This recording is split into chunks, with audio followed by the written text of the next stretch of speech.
Olá, boa noite a todos. Eu sou Carolina Borges e hoje teremos a segunda live da maratona de lives que aconteceram e foi iniciada na segunda-feira, Maratona de Lives Enéa Luz.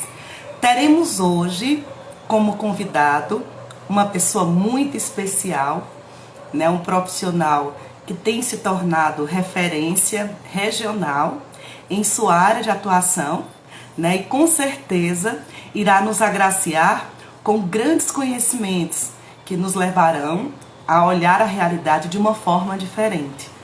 Antes de convidá-lo para assumir e fazer a sua devida apresentação, eu irei dar alguns instantes para que todos se acomodem, para que todos cheguem, né? Você que está chegando agora na live, pega aqui o aviãozinho e vai compartilhando com o maior número de pessoas possível. Olha aí, temos pessoas de Portugal, né? Muitos psicólogos, psicoterapeutas, coaches, né? Temos consultores organizacionais.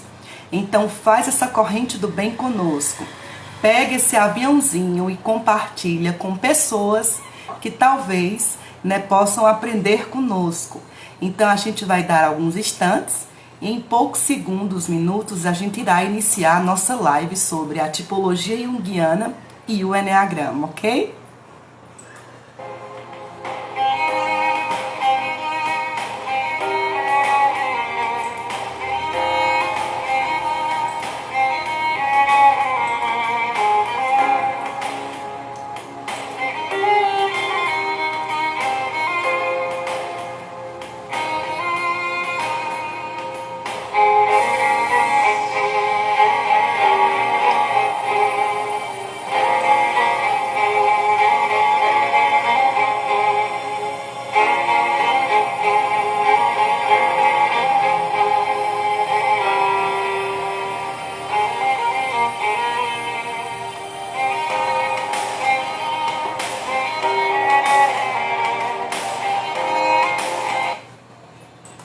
Bom, gente, eu estou aguardando a chegada do Evaldo, mas para quem não o conhece, né, o Evaldo, ele é psicólogo clínico de orientação junguiana. Ele tem especialização em gerontologia pela Universidade Federal do Ceará. Ele é presidente do Instituto Labirinto, que tem se tornado referência regional em formações em psicologia analítica, psicologia junguiana. Ele é supervisor, ele é professor e coordenador de cursos e grupos de estudo em psicologia analítica, né? E além de tudo isso, ele também é o meu terapeuta, né? Que todo terapeuta, todo profissional, ele precisa também, né, fazer o seu processo interior, né? Então é uma pessoa da minha total e inteira confiança. Então, para quem não conhece, para quem está aqui pela primeira vez, né, estamos na Maratona de Lives Enéa Luz.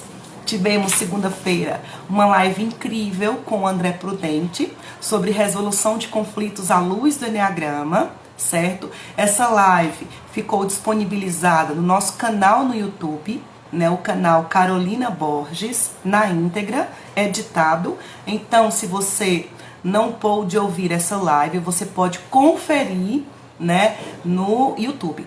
A live de hoje também, né, nós não pretendemos disponibilizar ela, por quê? Porque queremos gerar um comprometimento e um engajamento com as pessoas todas as segundas e quartas às 8 horas da noite, né? Então, em virtude disso, não iremos disponibilizar a live, né, por 24 horas, só o tempo suficiente para que o designer possa baixar o vídeo e fazer as edições para ser lançada no canal. Então, quem está participando ao vivo vai ter a oportunidade de fazer comentários, tirar dúvidas e outra, né? O aprendizado ao vivo, ele é bem mais rico, é bem mais interativo, você se sente parte do processo, né? Então, aproveita essa oportunidade, né? Um conhecimento, né, de grande valor, com profissionais referências. Nós já vamos lançar amanhã a programação de segunda e quarta da semana que vem. Lembrando, né, que segunda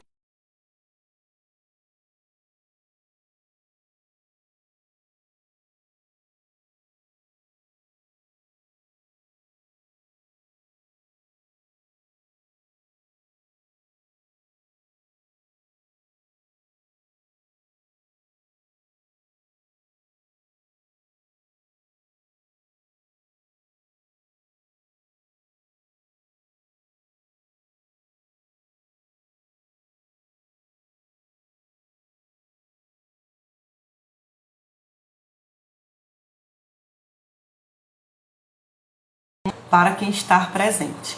Bom, para começar, eu percebo que aqui no chat nós temos a participação de algumas pessoas, né, que atuam como psicólogos, porém talvez não tenham um conhecimento mais aprofundado do Eneagrama, né? Então, se você faz parte desse grupo, né, de profissionais que já são terapeutas, que já são psicólogos, porém não conhecem ainda o Eneagrama, faz um comentário aqui para a gente ter uma avaliação, tá? Então, para te apresentar, né, a mandala do Eneagrama, né? Aqui nós temos a mandala do Eneagrama, né, com os 9 eneatipos. Nós temos aqui na parte superior o tipo 891, que fazem parte do centro físico ou instintivo do Eneagrama, né? Eles têm características em comum. Nós temos aqui, lado direito e esquerdo, de um lado, a tipologia 7, 6 e 5, né, que são indivíduos do centro de inteligência mental ou intelectual. E nós temos, no outro lado, os tipos 2, 3 e 4, que são os indivíduos do centro de inteligência emocional, né, contemplando aqui os 9 tipos do Eneagrama, né, formando aqui a mandala, que é composta por um triângulo, uma hexade e um círculo, né? Então o Eneagrama, ele consegue contemplar 3 leis. A lei do 1, que é o círculo, a lei do 3, né, que significa os números múltiplos de 3, 9, 3 e 6, que tem características peculiares, como também nós temos aqui a hexade, né, que contempla o número 1, 4, 2, 7, 5 e 8, que contempla também algumas outras denominações, tá? Em linhas gerais, os indivíduos pertencentes do centro físico, né? O Evaldo já está entrando, gente. Está entrando aqui na nossa live. Eu vou dar continuidade à explicação do centro. Em seguida, ele vai falar da tipologia e a gente vai fazer uma analogia. Oi, Evaldo. Oi, Carol, tudo bem com você? Tudo bem? Boa noite. Seja bem-vindo. Muito obrigado. Muito obrigado mais uma vez pelo convite, por fazer parte dessa live com você, para que a gente possa conversar um pouco sobre Eneagrama e a teologia junguiana. Fico muito feliz pelo teu convite, tá? Perfeito. Eu que agradeço, né, você ser disponibilizado para trazer um tema de tamanha relevância, e eu tenho certeza que todos aqui presentes, né, vão ter novos conhecimentos, né, vão poder talvez olhar para si de uma forma diferenciada, né? Então, gratidão também, né? Eu creio que será um momento muito agradável a todos, tá? Então, só dando continuidade, tá? Eu estava falando aqui dos centros de inteligência do Eneagrama, né? Então, nós falamos dos 3 superiores, que são os centros físicos, que eles têm como energia a emoção motriz a raiva, e cada um deles, né, lida com a raiva de uma forma peculiar. Alguns têm a raiva para o mundo, alguns internalizam a raiva, e os múltiplos de 3, eles têm uma relação dual com a raiva.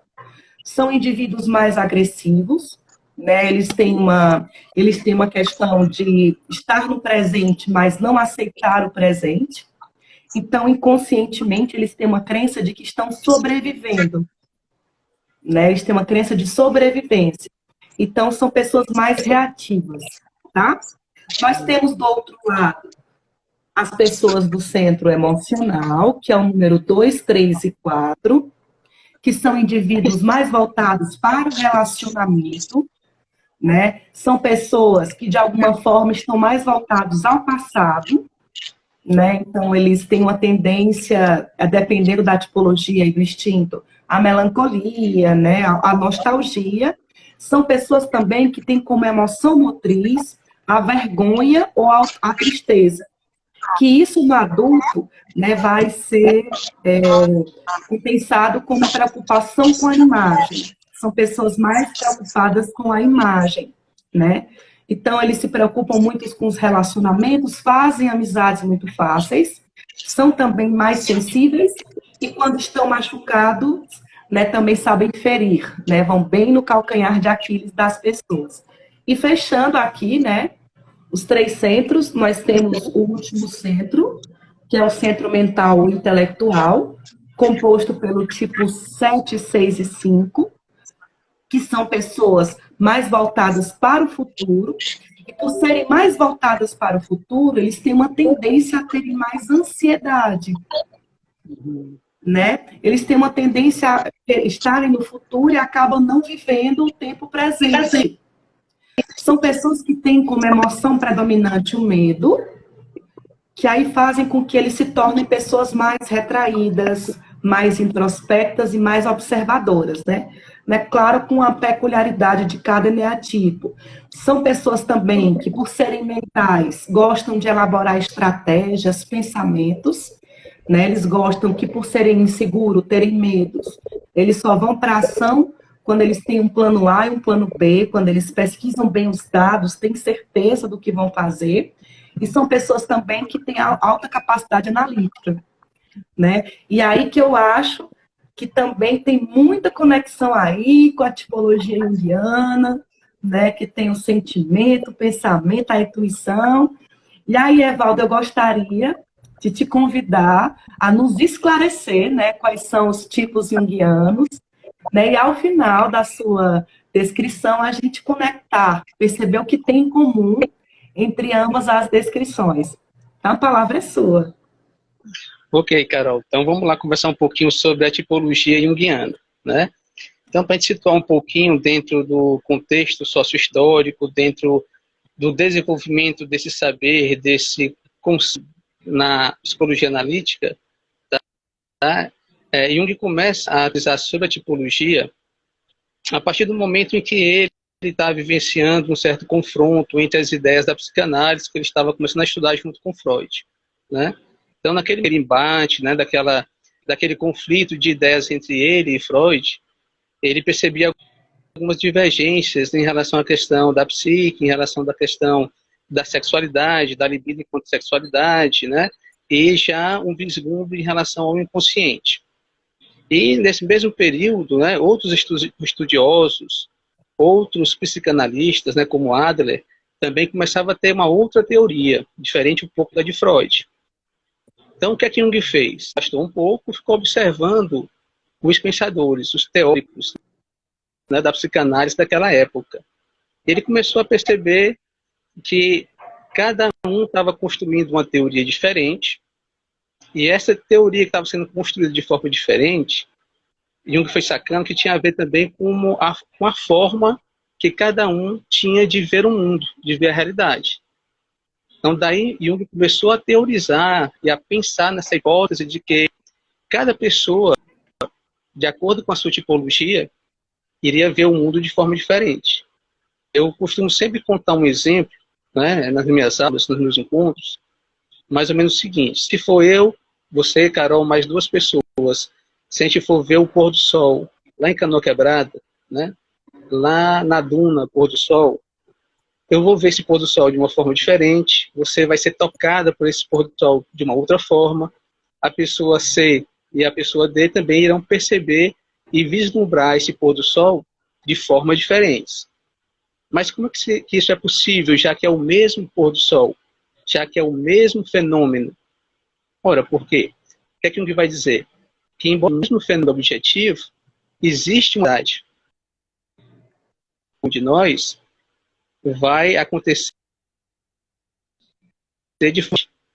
Eu vou ver o mundo, eu vou ver a realidade, eu vou me posicionar diante das pessoas e diante do mundo, de acordo com a minha prontidão para agir, de acordo com a minha forma de me colocar no mundo.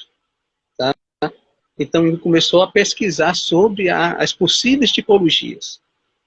Olha, ele foi buscar, inclusive, estudos, né, em Goethe, onde Goethe já fazia um estudo, né, estou falando agora de século XIX, um pouco antes disso, né, e já se estudava a partir da questão das cores, e já se teorizava de que cada cor tinha uma frequência diferente, e que cada indivíduo correspondia a uma vibração diferente dessas cores. Se a gente for voltar um pouco mais atrás, a gente vai lá nos filósofos antigos, né? Onde a gente vai perceber as questões dos humores, né? A gente vai ver isso em Aristóteles, a gente vai ver, né, nos primeiros precursores da medicina, né? E trazer a questão de que cada indivíduo tinha uma concentração de humor diferente, né? De uma forma de se manifestar no mundo de forma diferente, e isso ia fazendo parte da constituição, não só física, mas também psíquica das pessoas, né? Então, o que é que Jung percebeu de início? Ele percebeu que há duas atitudes básicas para o indivíduo se manifestar no mundo. E essas duas atitudes, Carol, têm a ver com a capacidade do organismo de se ajustar, de se adaptar. Então, o organismo pode se adaptar ao mundo, modificando o mundo. Outros organismos vão se adaptar ao mundo, mas se modificando. Então, Jung começou a perceber que há indivíduos que têm uma capacidade de deslocar, de direcionar energia para o objeto, manipular o objeto, para modificar o objeto, enquanto nós encontramos indivíduos que têm a capacidade de se moldar para se ajustar ao objeto. Então, daí Jung concluiu o quê? Que há dois fluxos, ou duas possibilidades de fluxos energéticos. Um fluxo que vai do sujeito para o objeto, e um fluxo energético que vai do objeto para o sujeito. Quando esse fluxo ele vai do sujeito para o objeto, esse fluxo é uma extroversão. A energia está indo para o objeto. E quando o fluxo energético é do objeto para o sujeito, há então uma introversão. Daí se concluiu que há dois tipos de atitudes básicas, né, que tem a ver com esse movimento energético. Uma atitude extrovertida e uma atitude introvertida. Então, veja bem, no senso comum, né, acabou se associando a introversão à timidez. Pode ser que sujeitos introvertidos tenham uma certa timidez, pode ser, mas não necessariamente. Introversão, no sentido junguiano, tem a ver com a nossa capacidade de se adaptar ao mundo, nos modificando para ajustar o mundo. Então, digamos que você seja extrovertida e eu seja introvertido. Nós estamos numa sala. Nessa sala de aula tem um ar-condicionado que está muito frio. O que é que nós vamos fazer para que a gente possa se ajustar a essa temperatura muito fria? Eu, como introvertido, eu vou me agasalhar, eu vou me encolher os braços, eu vou me modificar para que eu possa me adaptar ao ambiente. O que é que você, Carol, extrovertida, vai fazer? Você vai se levantar, vai pegar o controle do ar-condicionado, vai aumentar a temperatura do ar-condicionado, né? Por quê? Porque a tua tendência para se adaptar ao mundo é modificando o mundo. E a minha tendência para me adaptar ao mundo é me modificando.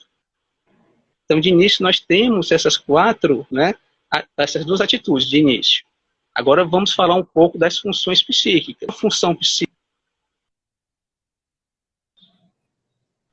A função psíquica faz com que um conteúdo chegue no campo da consciência. Olha, eu tenho conteúdos, Carol, há conteúdos que a origem desses conteúdos é no mundo exterior. E há conteúdos que a origem desses conteúdos é no mundo objetivo interior. Eu recomendo aqui a leitura de um livro bem interessante do Jung, de psicologia analítica, onde ele apresenta de forma bem clara e didática essas 8 funções psíquicas. Você pode perguntar, Evaldo, 8 funções psíquicas? Sim, 8. Por que são 8? Porque 4 funções são endopsíquicas e 4 funções são ectopsíquicas. Então, diante... Pois não, Carol. Evaldo, com licença, tem um participante que perguntou, né? Introversão, extroversão, timidez, todos são conceitos apresentados por Jung? Introversão e extroversão, sim, são conceitos junguianos. Muitos conceitos, né, desenvolvidos por Jung, depois foi sendo apropriados pelo senso comum. Então, complexo, por exemplo. né? A gente diz hoje, fulano de tal é complexado. Eu não gosto daquele indivíduo porque ele é complexado, né? Isso quer dizer o quê? Que esse indivíduo tem, dentro da linguagem junguiana, um complexo de tonalidade afetiva, ou seja, ele tem questões não resolvidas em torno de um certo tema. Complexo tem a ver com o tema de inferioridade ou com o tema de insegurança. Toda experiência que constelar nele a lembrança da insegurança ou da inferioridade vai fazer com que ele tenha uma reação provocada por esse complexo. Então, esse indivíduo, nesse caso, sim, tem um complexo de tonalidade afetiva.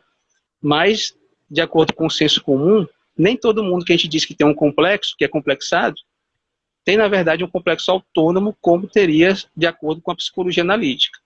Do mesmo jeito, a introversão e a extroversão. Então, são dois conceitos formulados por Jung, que foram também, né, integrados ao discurso do senso comum, mas que no senso comum a introversão ficou ligada à timidez.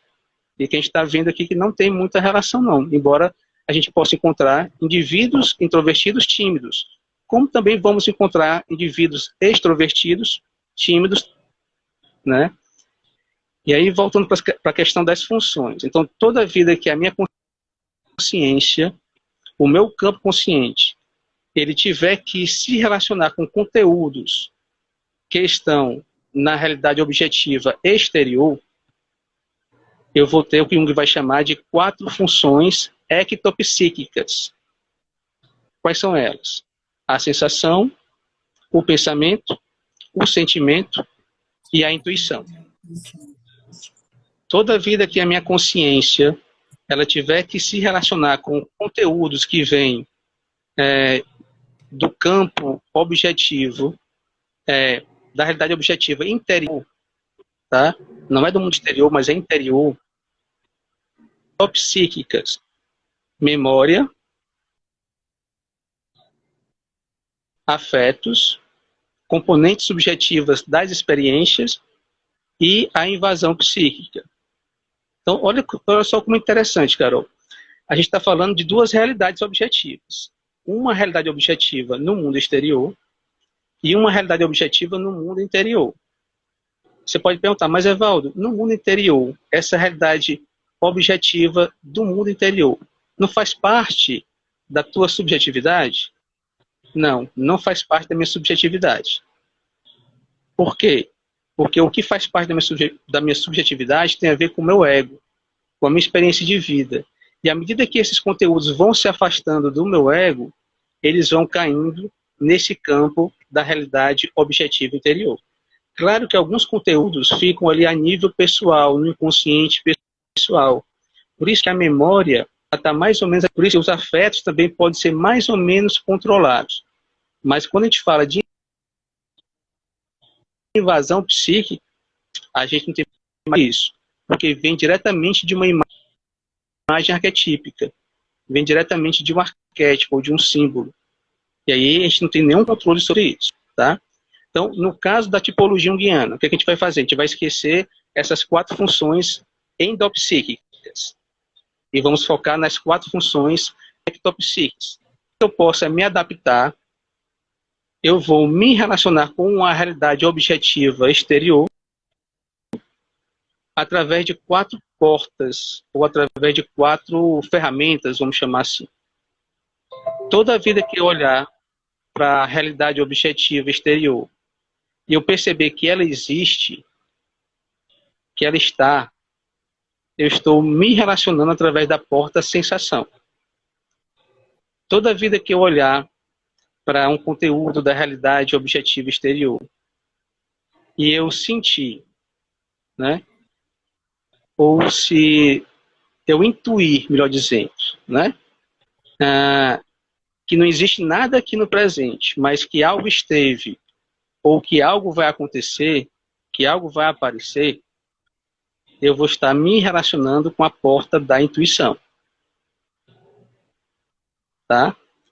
Se eu me relacionar com conteúdos dessa camada objetiva exterior e, de cara, eu der um conceito, eu definir aquela coisa, eu estou utilizando a porta do pensamento. Estou atribuindo uma definição a ela. E toda vida que eu me relacionar com o conteúdo desse mundo exterior, e eu atribuir um valor a ele, embora que eu nem defina, mas eu diga que isso é bom, isso é ruim, né? Eu vou estar, então, usando a porta do sentimento. Então, olha como é interessante isso, né? Nós somos seres totais, somos uma totalidade. Nós temos à nossa disposição essas 4 portas.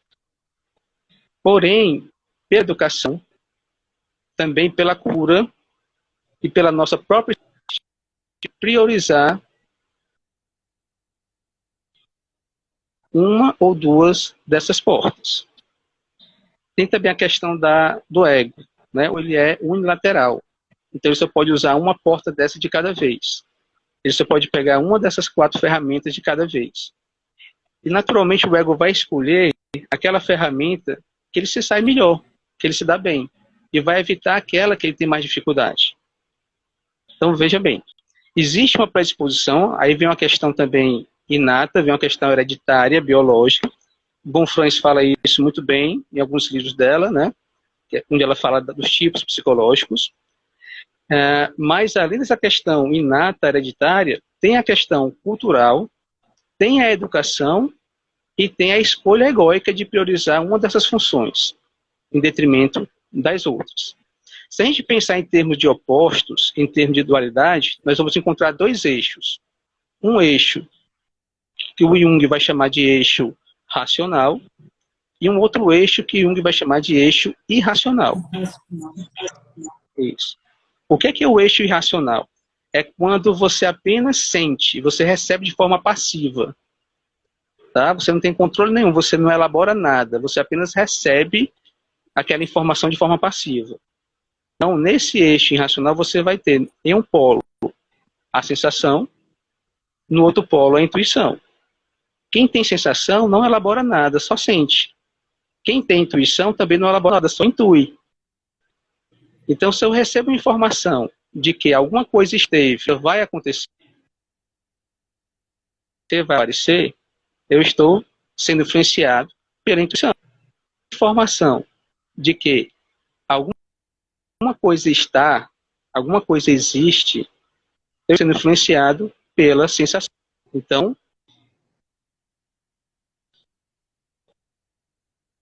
irracional, de um lado a sensação, do outro lado a intuição. O segundo eixo não é apenas passivo. Elabora. Quando ele se depara com o conteúdo, ele já elabora a cognição. Se ele fizer, ele está usando o pensamento. Quando o ego entra em contato com o conteúdo e elabora esse conteúdo já associando a ele um valor, ele está usando, então, o sentimento. Então, nesse eixo racional, nós teremos, de um lado, o pensamento, quando eu atribuo uma definição, um conceito, e, do outro lado, eu vou ter o sentimento, quando eu atribuo um valor àquele conteúdo, àquela experiência. Então, voltando ao exemplo lá de Canoa Quebrada, eu, você, mais 2 pessoas observando lá o pôr do sol, né? Então, alguém que é do tipo sentimento, está ali sentindo, né, e observando o pôr do sol. Exatamente, Carol, exatamente. Pronto.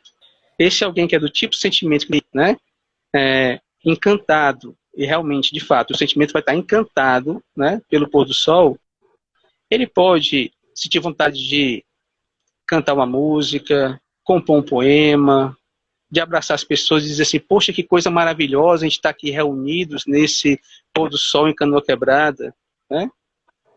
Uma outra pessoa, né, que tem uma capacidade, tem uma tendência para reagir a partir da sensação, vai estar ali observando os detalhes, né, daquele pôr do sol. Sentindo o vento, sentindo as pessoas ali perto, as pessoas conversando, sentindo a beleza, né, do pôr do sol. Uma outra pessoa que é do tipo pensamento, está ali conversando com a gente e de repente começa a filosofar a partir do pôr do sol, começa a falar de Jung a partir do pôr do sol, né? E uma outra pessoa, né, que é do tipo que é intuição, que tem a tendência para reagir de forma intuitiva, pode dizer assim, pessoal, isso aqui vai ficar marcado para sempre, a gente nunca vai esquecer disso. Né? Já está vindo lá na frente, entende? Ah, daqui a 2 anos a gente vai voltar a se encontrar em algum canto e vamos conversar sobre isso. Já está vindo lá na frente. Então são possibilidades de você lidar com o fenômeno, lidar com os acontecimentos do dia a dia, de forma diferente. Então nós temos até agora 2 atitudes, uma atitude extrovertida e uma atitude introvertida. E nós temos 4 funções ecopsíquicas: sensação, sentimento. Aí vem a tipologia junguiana. Se a gente multiplicar, né, 2 vezes 4, você vai ter o quê? 8, né? 8. Então, de início, a gente pode pensar, tá, então existe 8 tipos. São 8 tipos. Mas não são somente 8 tipos. Por quê? Porque existe também a função auxiliar. Então, cada eixo vai ter a função principal em cada eixo, e no eixo secundário, você vai ter as 2 funções auxiliares no eixo secundário, formando uma cruz. Né? Aquela cruz é tipologia junguiana. Então, 8 vezes 2, 16. Então, nós temos 16 tipos, né, dentro da tipologia junguiana. Isso geral. É bom até pontuar que para fazer uma comparação, né, do eneagrama e da tipologia, um dos primeiros desafios é isso, né? Porque no eneagrama são 9, mas aí tem os instintos, né? A sequência instintiva. E aí, então, nós temos 27 subtipos. Então, se a gente for fazer uma primeira analogia, a gente vai perceber, né, em linhas gerais, que alguns tipos, eles são contemplados e outros não. E outros não. Perfeito.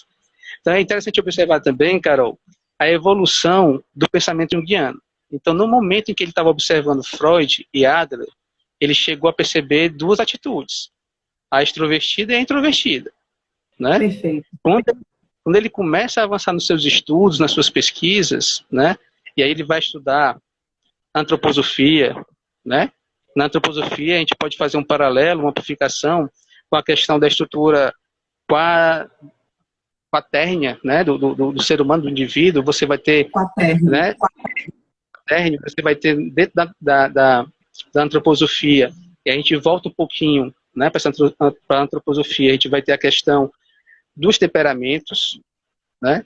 Esse temperamento a gente pode voltar lá para a antiguidade, onde a gente vai ver a questão, mais uma vez, dos 4 tipos de temperamentos associados aos humores, né? O indivíduo sanguíneo, o fleumático, o colérico e o melancólico, né? Então, Jung começa a avançar um pouquinho nesse conceito, né? E na construção da sua teoria da tipologia junguiana, principalmente ele começa a estudar a alquimia. Porque quando ele começa a estudar a alquimia, ele vai se ater aos 4 elementos. Junto com a alquimia medieval, ele chega também a estudar a astrologia. E nós temos aí os 4 elementos: a terra, a água, o fogo e o ar. Então, esse indivíduo, né, é uma totalidade. Então, nós somos formados por esses 4 elementos. De acordo com a combinação e com a relação desses 4 elementos entre si, nós vamos ter características diferentes. Entende? Então, por mais que a gente possa definir que o indivíduo é intuição introvertida com pensamento auxiliar, nem todo indivíduo que é intuição introvertida com pensamento auxiliar é do mesmo jeito. Porque nós teremos variações. Vai mudando um pouquinho isso, né? De acordo com a combinação, né, desses 4 elementos. Isso aqui faz uma amplificação com a astrologia e com a alquimia. Aí Jung vai começando então a avançar na sua teoria. É quando ele traz então a questão da tipologia. E ele faz uma reserva. Ele faz uma observação muito importante. É que a tipologia não é fixa. Você pode estar funcionando hoje usando mais o pensamento, você pode desenvolver mais essa função, mas em outro momento, em outro contexto, você pode buscar o sentimento. E pode também agir através do sentimento.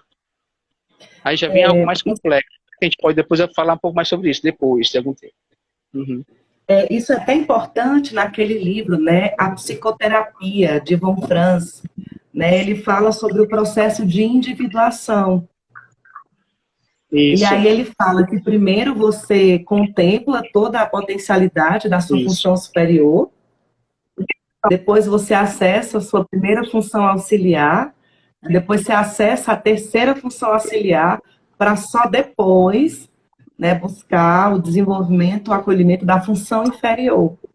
Que isso tem muito a ver, né, dentro dos estudos que foram feitos, tem muito a ver com o caminho proposto de desenvolvimento da espiritualidade à luz do Enneagrama.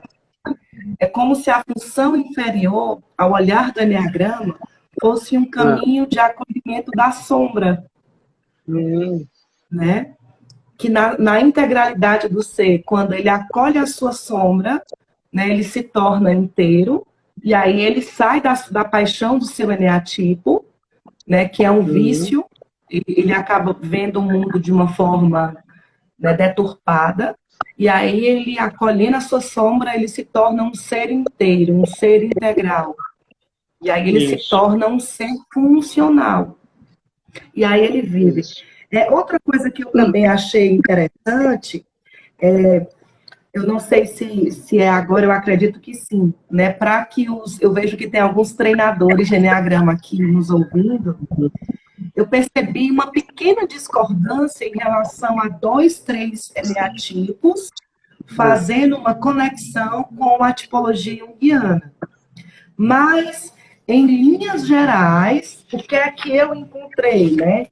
Eu encontrei que o tipo 1, ele é considerado o sentimento extrovertido, né? Alguns autores, né, discordam com essa do tipo 1. O tipo 2, ele corresponde ao sentimento extrovertido também. O tipo 3, como ele é um tipo muito adaptável, alguns autores o consideram pensamento extrovertido, né? E outros consideram que ele não se adequa a nenhum tipo. Então, se eu conectar os 8 tipos junguianos com os 9 tipos do Enneagrama, seria o tipo que não tem classificação. O tipo 3, né? Porque ele é um tipo que se adapta, é o mais adaptável que tem. Eu achei isso muito interessante, Evaldo. Pronto, então fazendo aqui algumas observações. Aí só como? É a 3? A tua personalidade é tipo 3? A personalidade 3. O tipo 4, ele é intuitivo e introvertido. O 5, ele é pensamento introvertido. O 6, ele é sentimento introvertido. O 7 é sensação extrovertida.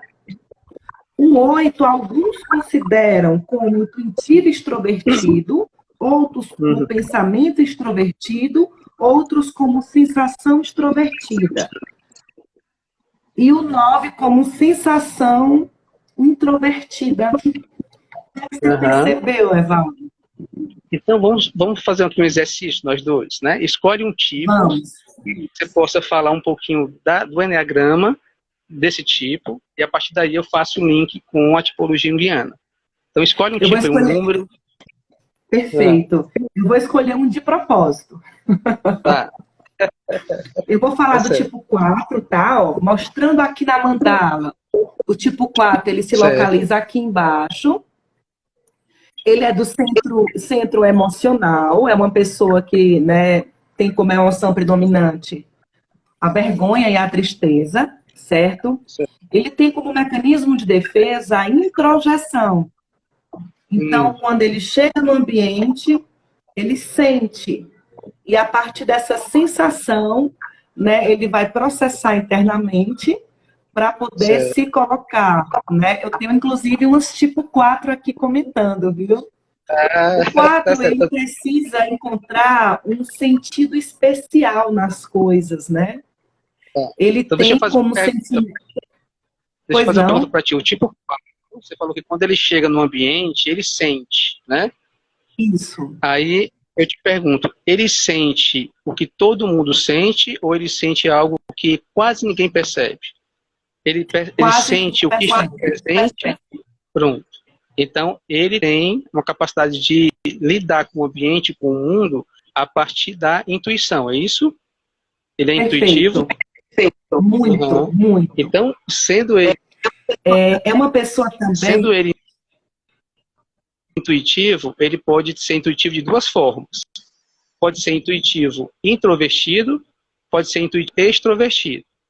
Como é que ele, ao lidar com o mundo, ele se adapta ao mundo, ou tanto faz? Você vai encontrar tipos 4 que se adaptam ao mundo, e vai encontrar também tipo 4 que se adapta ao mundo se modificando.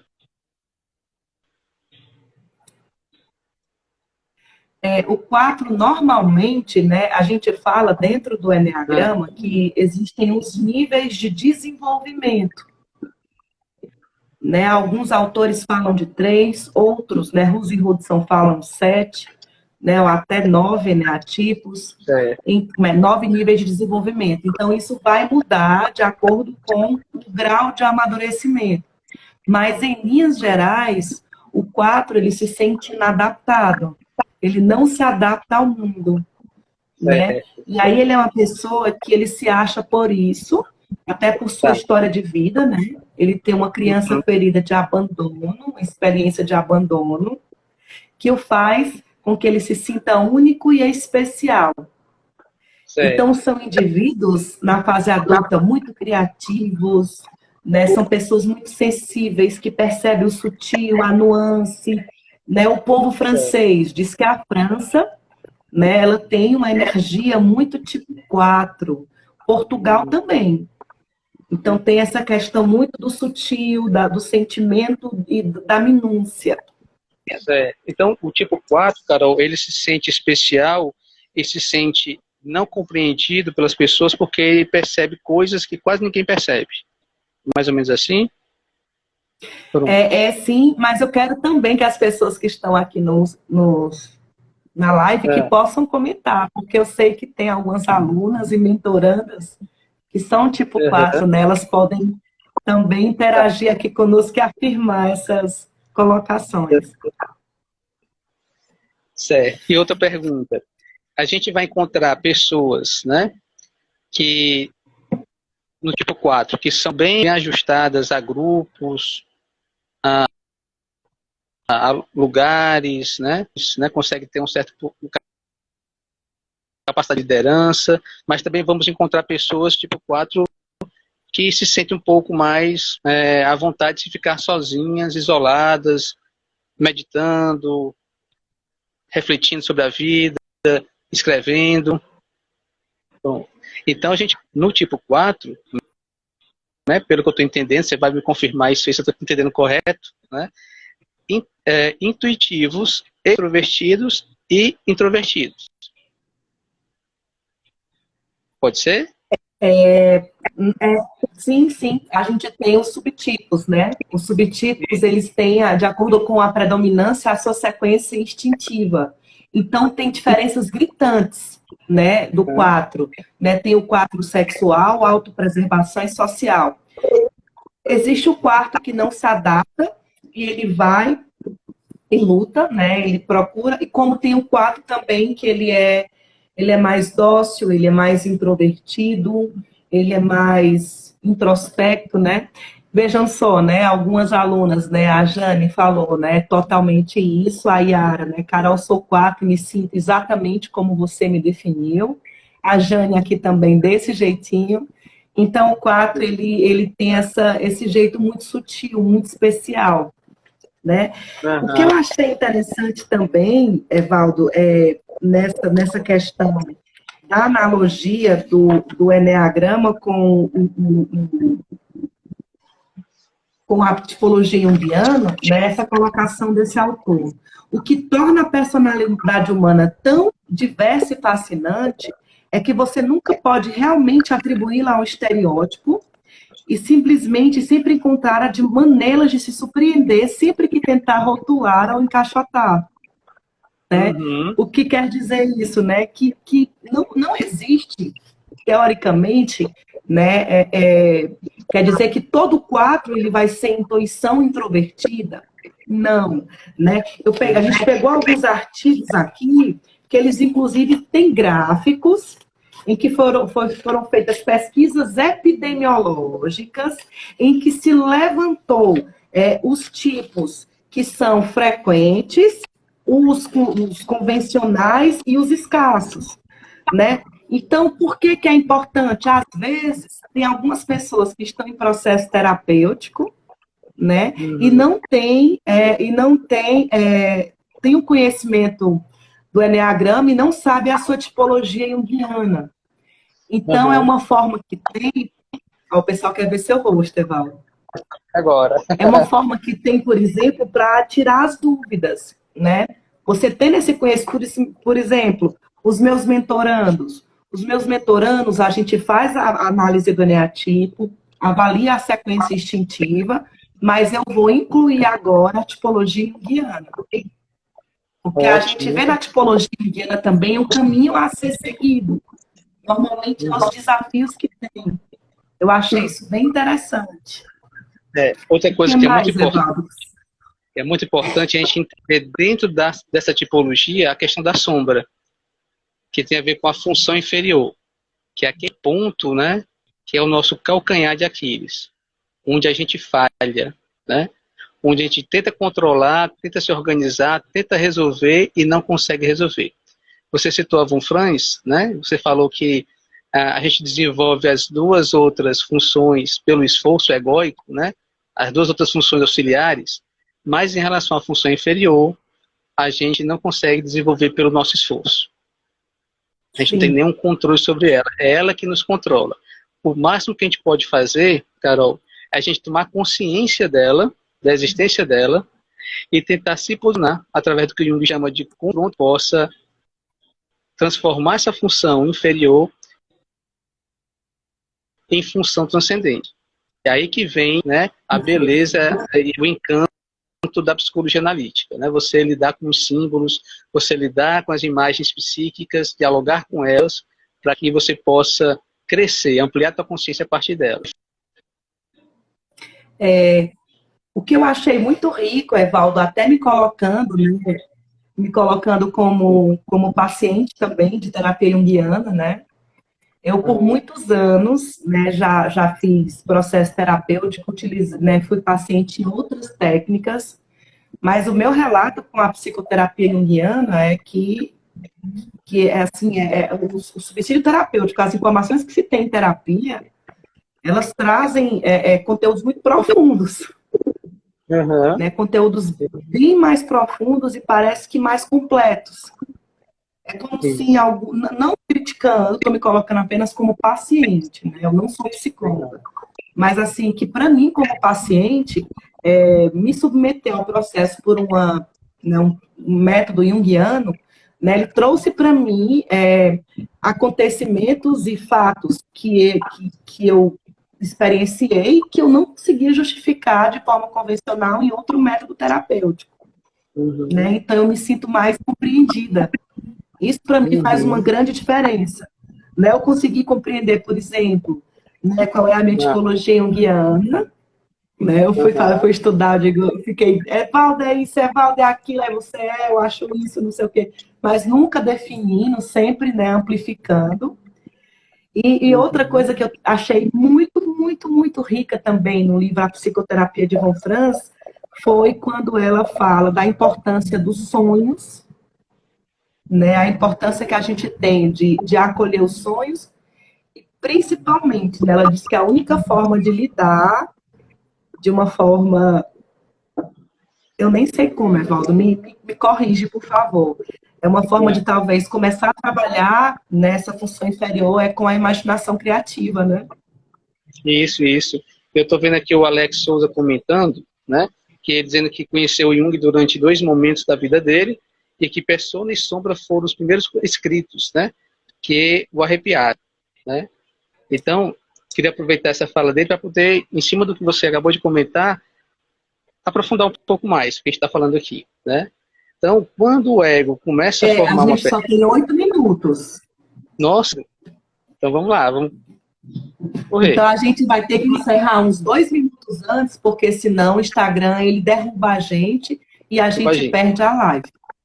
A gente resumir aqui em cima do comentário do Alex Souza. Quando se fala de persona, a gente fala de uma adaptação do indivíduo ao seu meio sociocultural. Adaptação, ele, claro, o indivíduo, claro, desenvolve a sua função superior e desenvolve um auxiliar ou dos auxiliares. E ao mesmo tempo que ele faz isso, ele forma uma sombra. Na sombra existe a função inferior, que é exatamente aquela função que vai nos atrapalhar. Fazendo aqui uma analogia, Seixas, né, tem uma música dele que fala que eu sou a mosca que pousou na sua sopa. Quem gosta de Raul Seixas deve conhecer essa música, né? E a mosca que pousa na sopa da gente é a nossa função inferior, que está ali sempre perturbando, sempre atrapalhando. E não tem o que fazer com ela, não. É acolher essa mosca e aprender a conviver com ela, porque ela sempre vai existir, essa função inferior como mosca. E com o tempo a gente transforma essa função inferior em função transcendente, que vai ser um meio para que a gente possa ampliar nossa consciência, nos tornando assim pessoas mais integradas. Que quer dizer o quê? Pessoas mais ajustadas ao seu meio sociocultural e a si próprio, encontrando a cidade e seguindo o seu caminho de individuação. Então, resumidamente, seria esse o processo, né, de você desenvolver as funções e entrar em contato com a função inferior, transformando ela em função transcendente, para que você possa avançar no processo de individuação. Agora, eu estou aqui impressionado, como intuitivo, Carol, estou impressionado como que o tempo passou rápido, eu nem percebi. Coisas de intuitivo, viu? Evaldo, eu acho também interessante nessa sua fala, né? Me lembrei de uma frase de Joseph Campbell, né? Que fala que a caverna que você tem medo de entrar esconde o tesouro que você tanto procura, né? Então, da importância de você, né, ter coragem de enfrentar. E quem sabe, em tempos de confinamento, né, seja um período em que muitas sombras estão aparecendo. E aí eu me lembro aqui de um amigo meu também, né, o Tadeu Belfort, que gosta de abordar esse tema. Tá? Bom, gente, temos 5 minutos para encerrar. Né? Eu quero pedir a todos que de alguma forma acharam essas informações relevantes, corações, corações, corações, corações, corações, né? A gente precisa aumentar esse logaritmo para dar mais visibilidade às próximas lives, né? Eu vou convidar o Evaldo para a gente fazer um print, né? Eu quero que a gente possa... Evaldo, ajeita essa tua câmera, vamos fazer aqui um print. Gente, vamos fazer aqui um print dessa live, tá? Vamos lá. Ok? Então, façam um print para vocês repostarem aí nos seus stories, marcando, né, o psicólogo Evaldo Costa, marcando o Instituto Luz, que é em Luz DH e Carolina Borges, né, dando um feedback do que significou para você essa live. Né, Evaldo, eu quero te agradecer imensamente, né, a participação, a sua rica contribuição. Né, eu sou aluna também, aluna e docente, né, do curso de capacitação, né, psicologia analítica. Nós estamos aí com a pós-graduação, que vai começar em outubro, né, pela Faculdade Inspirar. Então, por favor, né, quem tiver interesse em conhecer mais, se aprofundar, né, entra aí, Faculdade Inspirar. Gente, quem quiser, né, conhecer o Evaldo, que é um poço de sabedoria. Eu fiz um curso com ele sábado, né, a Sabedoria dos Sonhos. Ele vai dar de novo o curso sexta-feira. Eu vou fazer de novo, Evaldo. Porque o Evaldo, quem é assim, o Evaldo é aquele que cola que é sucesso, né, porque ele sempre tem algo a nos ensinar, é uma pessoa muito gregária, é uma pessoa de um coração imenso. E eu sou muito grata por sua vida, eu sou muito grata por tudo que eu tenho aprendido com você, e principalmente, né, por eu poder contar com você também como meu terapeuta. Evaldo, gratidão. Tá?